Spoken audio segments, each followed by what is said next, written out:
Assalamualaikum warahmatullahi wabarakatuh. Alhamdulillahirabbil alamin wa bihi nasta'in wa ala umurid dunya waddin. Wassalatu wassalamu ala asyrafil anbiya'i wal mursalin sayyidina wa maulana Muhammadin wa ala alihi washabihi ajma'in.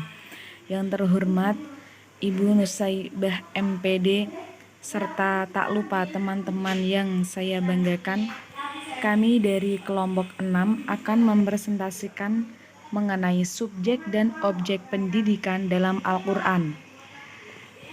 Materi ini disusun oleh yang pertama Hisham Wafiq Syafaat, Sailin Nihlah, dan Mazida Salsabila Bihar Mahya. Baik, saya dari pemateri pertama akan memulai materi dengan pengertian subjek pendidikan. Subjek pendidikan adalah orang ataupun kelompok yang bertanggung jawab dalam memberikan pendidikan, sehingga materi yang diajarkan atau yang disampaikan dapat dipahami oleh objek pendidikan. Subjek pendidikan yang dipahami kebanyakan para ahli pendidikan adalah orang tua, guru-guru di institusi formal maupun non-formal, dan lingkungan masyarakat. Sedangkan pendidikan pertama atau tarbiyatul awal yang kita pahami selama ini adalah rumah tangga atau orang tua. Mengenai subjek pendidikan sebagaimana dapat kita lihat dalam surah Al-Alaq ayat 4-5. 'Allamal insana ma lam ya'lam alladzi 'allama bil qalam, yang mengajar manusia dengan perantara kalam. Dia mengajar kepada manusia apa yang tidak diketahuinya. Dari penjelasan di atas, kita dapat menarik kesimpulan bahwa subjek pendidikan adalah seseorang atau seorang yang telah mengajarkan kita ilmu. Seseorang itu bukan hanya seorang guru, tapi siapapun atau apapun yang dapat mengajari kita.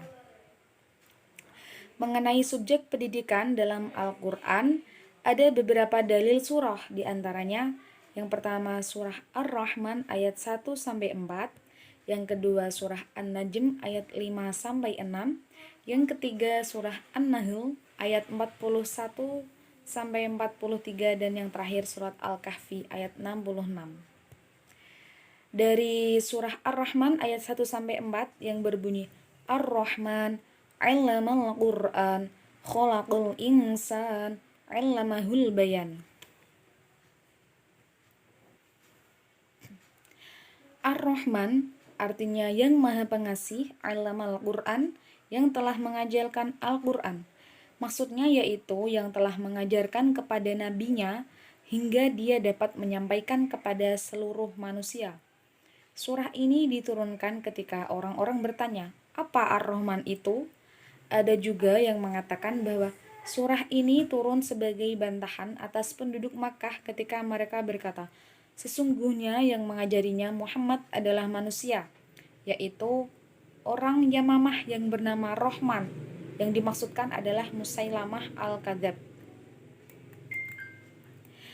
Lalu Allah pun menurunkan Allamal Qur'an yang telah mengajarkan Al-Quran. Az-Zajjaj berkata, Allamal Qur'an adalah dia yang memudahkan Al-Quran untuk diingat dan dibaca. Lalu khalaqul insan yang dia menciptakan manusia. Menurut Ibnu Abbas radhiyallahu an, Qatadah dan Hasan berkata maksudnya di sini adalah Adam. Lalu allamahul bayan, mengajarnya pandai berbicara, maksudnya mengajarkan nama-nama segala sesuatu ataupun dapat dikatakan yang mengajarkan bahasa seluruhnya. Menurut Ibnu Abbas dan juga Ibnu Kaisan, maksud al-insan adalah Nabi Muhammad dan maksud al-bayan adalah kejelasan yang halal dan yang haram dan petunjuk dari kesesatan. Nah, dari surah Ar-Rahman ayat 1-4 kita dapat mengetahui beberapa nilai pendidikan yang terkandung di dalamnya, yaitu dikatakan bahwa Allah telah mengajarkan Al-Quran kepada manusia, sehingga manusia tersebut menjadi pandai dalam berbicara.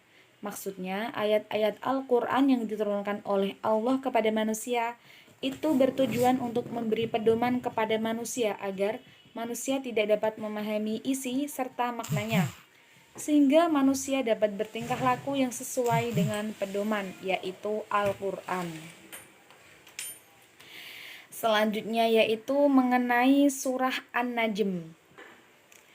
Surah An-Najm ayat 5-6 yang berbunyi Allamahu syadidul quwa dzu mirratin fastawa. Surah An-Najm ayat 5-6 ini menjelaskan bahwa yang menyampaikan wahyu kepada Nabi Muhammad adalah malaikat Jibril, yang mana diberi potensi akliyah yang sempurna. Kemudian malaikat Jibril juga menampakkan diri dengan rupa yang asli dan tampil sempurna. Dan dalam surah ini juga menjelaskan bahwa subjek pendidikan adalah malaikat Jibril, yang mana punya potensi yang kuat dalam menerima wahyu-wahyu Allah untuk disampaikan kepada Nabi Muhammad SAW. Pada surah An-Najm ayat 5-6 ini ditegaskan klasifikasi seorang pendidik atau siapa saja yang berkompeten menjadi subjek pendidikan, yakni seperti yang tersurah dalam ayat ini, seperti halnya malaikat Jibril yang digambarkan sangat kuat, maksudnya memiliki fisik dan psikis yang matang dan mampu memecahkan masalah.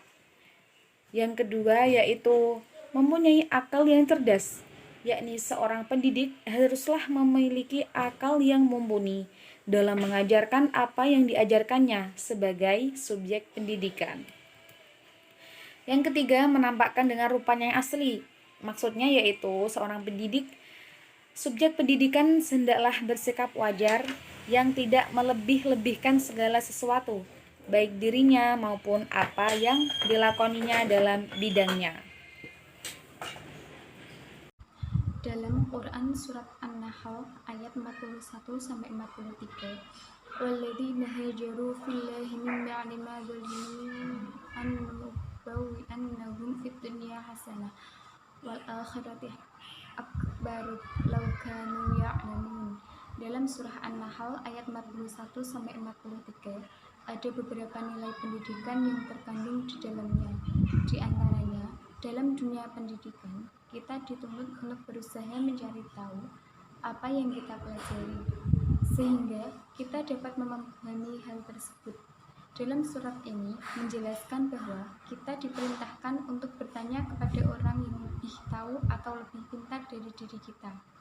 Dengan demikian, kita akan dapat memahami sebuah ilmu tidak hanya dengan pemahaman sepihak dari diri kita sendiri, melainkan penjelasan atau pemaparan yang kita dapatkan dari orang lain.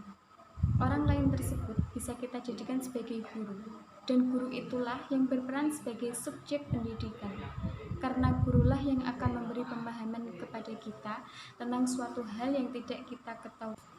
Dalam Al-Quran surat Al-Kahf 66, qala lahu Musa hal attabi'uka ala an tu'allimam mimma 'allamta rusyda. Pada ayat ini kita dapat mengambil beberapa nilai-nilai pendidikan, yaitu pendidikan bukan hanya dari orang tua kita, tetapi juga orang lain seperti guru, dosen, pelatih, teman, dan masyarakat. Seperti dalam surat di atas yang mencontohkan bagaimana Nabi Musa belajar kepada Khidir. 2. Saat berbicara atau berlaku terhadap seorang pendidik, haruslah menghormati dan bersikap sopan kepadanya. 3. Menganggap bahwa pendidik lebih tahu daripada diri kita.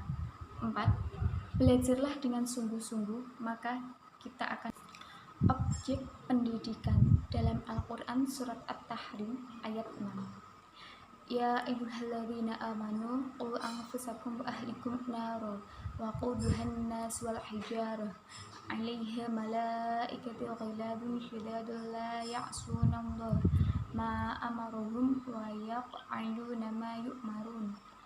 Dalam ayat ini terdapat lafaz perintah berupa fi'il amr, qu anfusakum wa ahlikum naro, peliharalah dirimu dan keluargamu dari api neraka.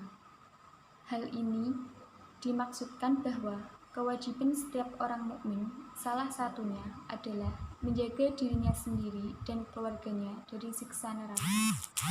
Untuk dapat melaksanakan taat kepada Allah, tentunya harus dengan menjalankan segala perintahnya, serta menjauhi segala larangannya.